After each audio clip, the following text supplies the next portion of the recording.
There's a famous scene in The Bad and the Beautiful where two characters must produce a film called Doom of the Catman. They immediately realize if they actually show the titular Catman, the audience will only see a bunch of fat guys in cat suits. And as they're discussing how to genuinely scare people, they conclude that nothing scares an audience member more than darkness. They don't have to show the audience the Catman. But what do they put on the screen then? Their list is as follows. 1. 2 eyes shining in the dark. 2. A dog, frightened and growling, showing its fangs. 3. A bird, its neck broken, feathers torn from its throat.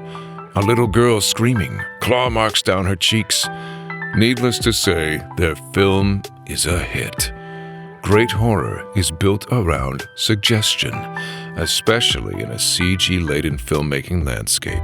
It can be a Herculean task to trick the human eye into believing something that isn't real.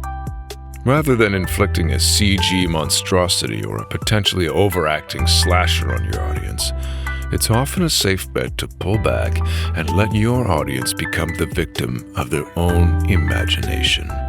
Ghosts and monsters become scarier when our ability to see is restricted, i.e., when we're limited to the symptoms of their power.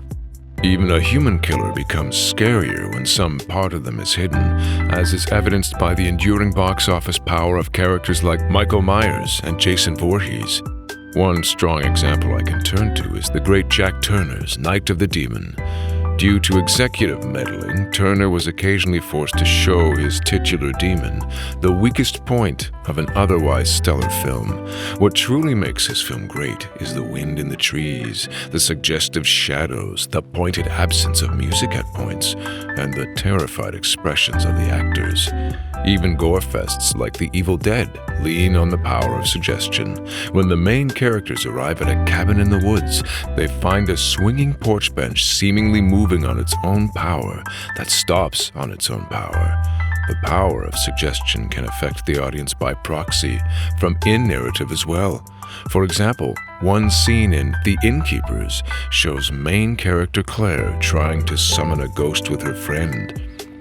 She may be imagining the haunting happening in the hotel, but her utter belief in what's going on draws her nervous and skeptical friend in.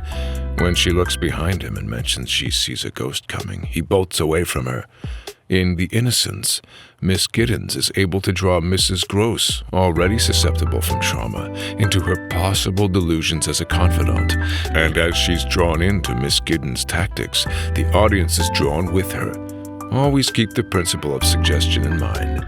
Much of what I'll lay out here is an outgrowth of this conceit, and for your purposes as a filmmaker, leaning on the power of suggestion and learning to trick the audience's senses is also usually budget-friendlier than trying to match multi-million-dollar monster movies.